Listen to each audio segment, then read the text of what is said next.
Bwana Yesu asifiwe sana. Na wasalimu katika jina la Yesu Kristo aliye hai, watu wa Mungu. Somo langu la leo ambalo ninalifundisha linaitwa umuhimu wa kuombeana kama watu wa Mungu, kama wa Kristo. Umuhimu wa kuombeana. Kwa nini somo langu linasema umuhimu wa kuombeana? Umuhimu wa kuombeana kwa sababu kila mtu unayemuona chini ya jua ana jambo linalomtatiza, ana kitu kinachomsumbua, ana changamoto. Hakuna mtu ambaye hana changamoto. Changamoto inaweza ikawa kwa watoto, inaweza ikawa kwa wazazi, inaweza ikawa kutafuta kazi, inaweza ikawa ya ugonjwa, inaweza ikawa ya addiction tulizonazo tofauti tofauti. Kwa hizo zote ni changamoto. Kwa hiyo mimi nimekucholea hapa mfano mzuri wa changamoto ambazo tulizonazo, na baba wa hizi changamoto zote anaitwa Ibilisi. Sasa somo linasema umuhimu wa kuombeana kama Wakristo. Mimi naweza kuwa nina dharau, ni roho hiyo. Hii dharau nilionayo, nikimtazama huyu mlevi na mshangaa, naweza nikawa mimi na dharau, lakini namtukana huyu mlevi kwa sababu ya ulevi wake. Alafu ninasahau kwamba huyu mlevi yeye hana dharau kama ulionayo. Lakini kumbuka, bado baba yenu ni mmoja. Vivyo hivyo, kuna mtu anaweza akawa na uchungu, bitterness. Ni mtu ambaye ana uchungu, lakini huu uchungu alionao chanzo chake ni huyu Ibilisi. Yeye ana uchungu, lakini uchungu alionayo yeye, bahati mbaya sana, haangalii picha chafu. Kwa hiyo japokuwa huyu ana uchungu, ila haangalii picha chafu. Wewe huna uchungu hapa, lakini unaangalia picha chafu. Kwa mwingine anaweza akawa ni mchawi hapa, lakini ni mchawi tu, ila sio mlevi. Sasa we mlevi ukianza kumtukana huyu ni mchawi na humwombei, maana yake unachokifanya, hakuna unachokifanya, kwa sababu bado wote nyinyi baba yenu ni huyu, ndio baba yenu. Wakati Yesu anaongea na Wayahudi wale wanafunzi wake, ukisoma kwenye Luka 14, Yesu alikuwa anasema, sitaenda kwenye specific andiko, ni utangulizi tu. Yesu alikuwa anawaambia wanafunzi, alikuwa anawaambia wale Wayahudi Mafarisayo, anawaambia, mimi niendako nyinyi hamwezi kuja, na mimi ninakokwenda najua niendako, ila nyinyi hamjui mwendako.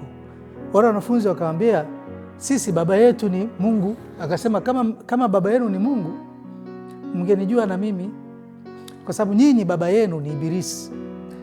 Alichokuwa anajaribu kusema Yesu ni nini? Matendo yao waliokuwa wanayafanya yanafanana na baba yao ya Ibilisi.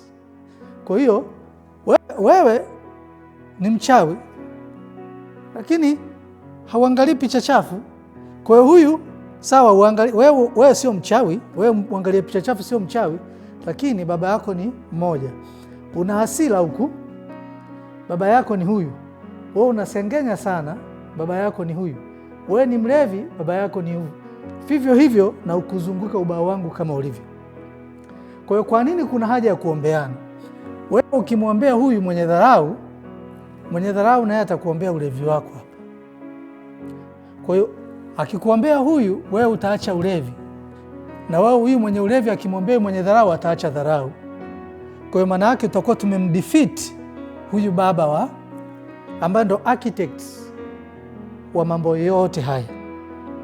Na kwa sababu huyu ndiye baba, nataka sasa nikuonyeshe kwenye maandiko namna ambavyo neno la Mungu linasema kuhusiana na swala la kuombeana sisi kwa sisi. Naomba nisomee Yakobo 5 mstari wa 16.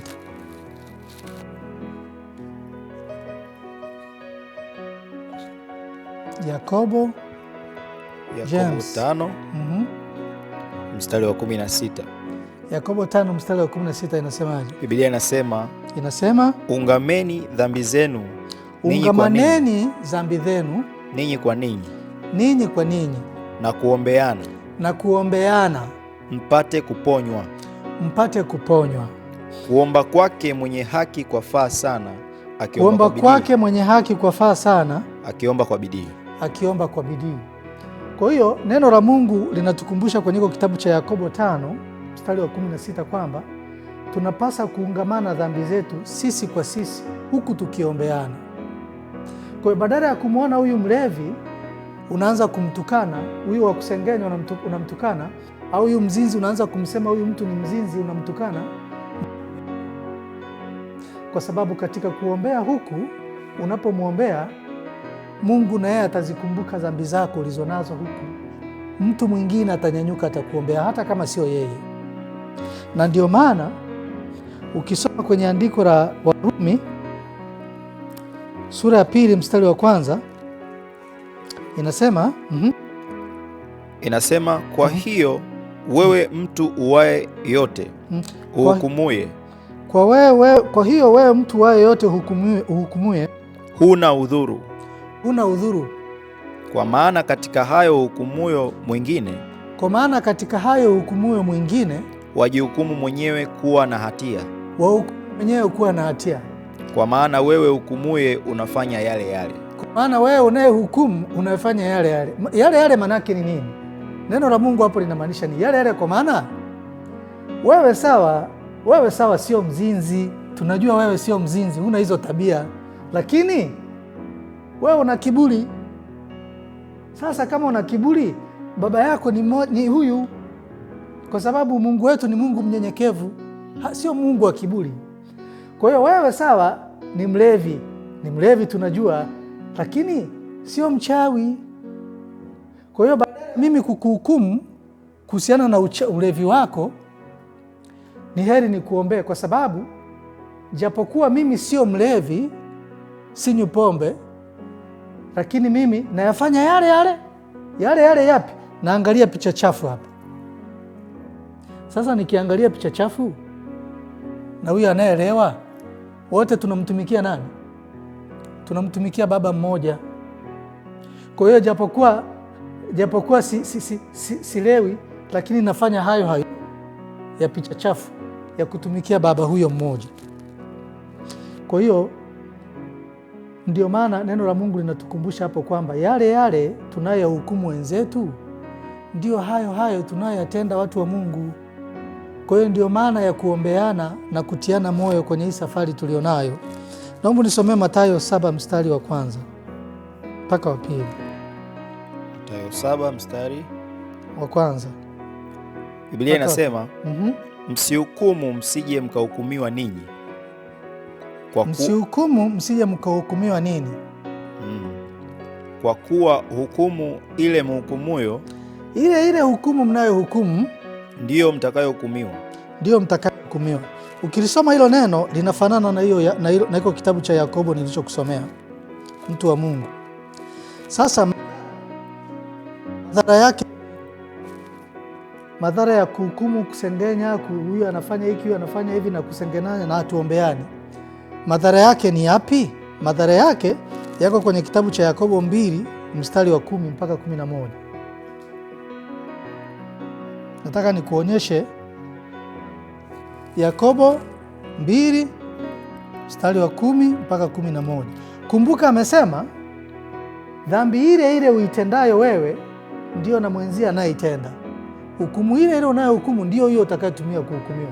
So ijapokuwa wewe una roho ya kutosamehe, lakini huyu ana roho ya kichawi, nyinyi wote mnafanya kitu kimoja. Kwa nini ni kitu kimoja? Kwa nini nasema ni kitu kimoja? Unaweza ukajiuliza, mbona mimi roho nilionayo ni ya kutosamehe? Inahusiana nini na uchawi? Vinahusiana kwa sababu mbele za Mungu zote hizi ni dhambi. Na kwa sababu zote ni dhambi, ni sawa mbele za Mungu. Na baba yenu anakuwa ni huyu. Kwa sababu neno la Mungu linasema hivi. Neno la Mungu linasema hivi: yule mnayefanya kazi zake, yule mnayefanya kazi yake, mmekuwa mtumwa wake. Kwa hiyo kama unafanya kazi za Ibilisi, wewe ni mtumwa wa Ibilisi, baba yako ni Ibilisi.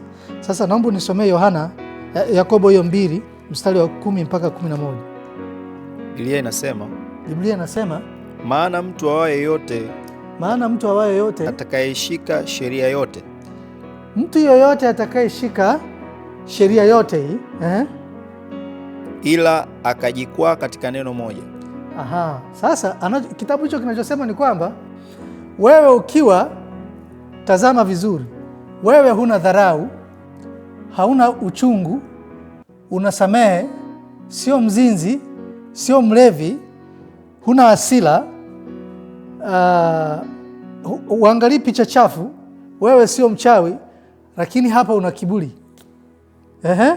Kwa sababu umezishika zote hizi, wewe huna ila akajikwaa katika neno moja. Ukajikwaa katika haya yote, wewe ukajikwaa kwenye kitu kimoja tu, kiburi. Amekosa juu ya yote.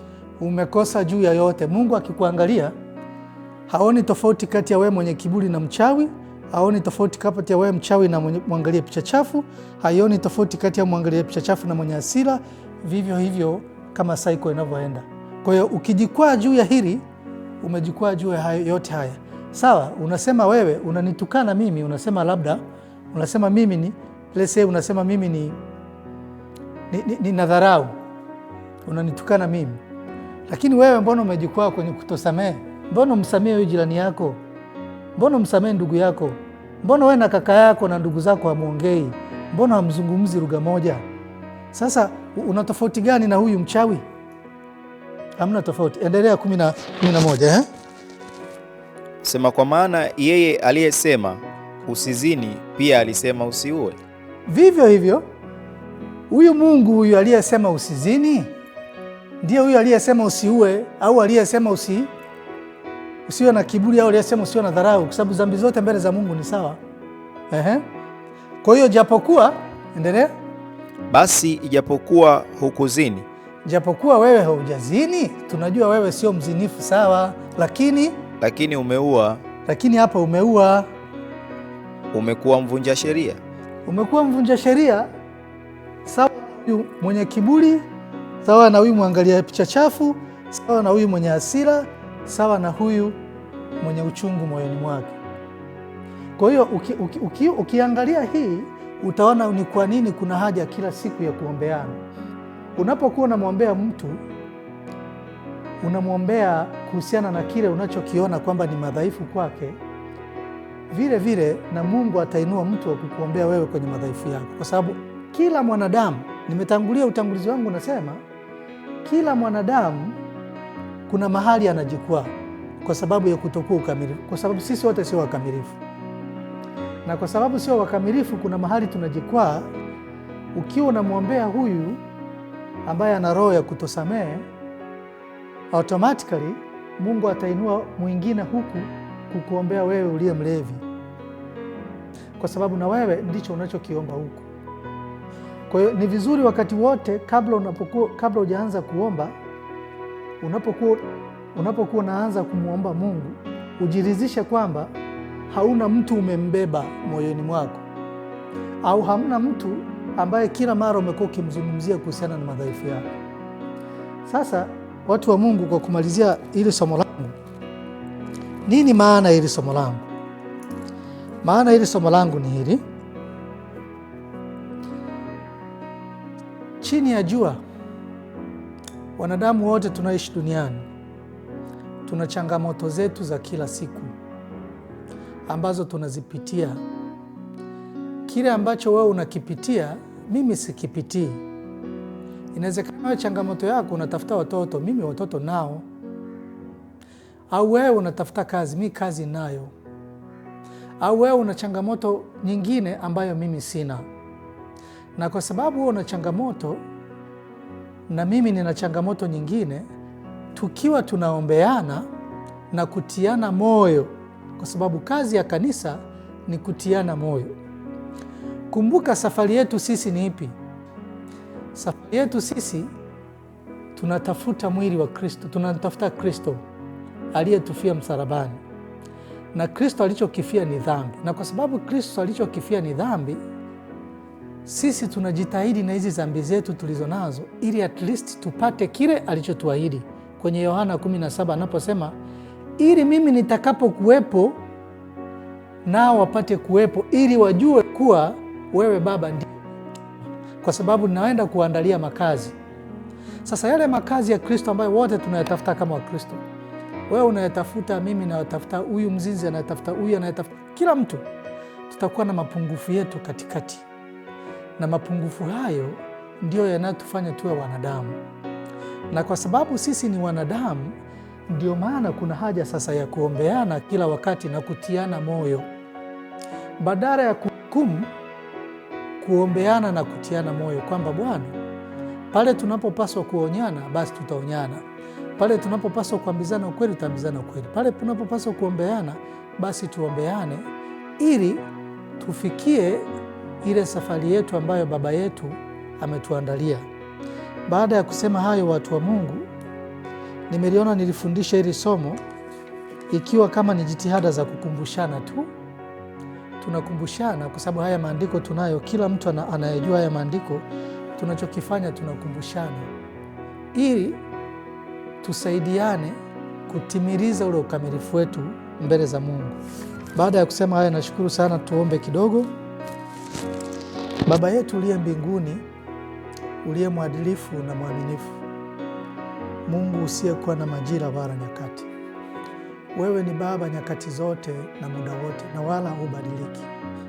Ninajua Mungu wangu, ninapoomba hapa kuna watu wanahangaika wakitafuta watoto na wamekata tamaa, wala hawaoni tumaini mbele zao. Mungu wangu, wala hawajui kama Mungu yupo anayetenda. Baba yangu, wapo wengine wako magereza, wamekata tumaini kabisa. Na Mungu wangu, hata sisi tulipaswa kuwa magereza kwa dhambi tulizozitenda. Ni neema yako tu huru na tuko hapa. Wapo wengine Mungu wangu hawawezi kula mlo mmoja kwa siku. Baba yetu, tunakushukuru, wakumbuke na hao. Mungu wetu, wapo wengine ambao hawana wazazi, wanaishi kwenye nyumba za watu wakiteseka. Mungu, wakumbuke na hao. Wapo wengine Baba yetu wa mbinguni ambao ni yatima na wajane, wanaishi mtaani, lakini wewe ni Mungu wa yatima na ni Mungu wa wajane. Mafundisho tunayofundisha Mungu wangu yakawasaidie na akawa ni msaada kwa ajili ya maisha yao, kwa sababu neno lako katika Yohana 17:17 inasema neno lako ndio kweli. Asante kwa neno lako, ulibariki kwa ajili ya utukufu wa jina lako tunaomba. Amen.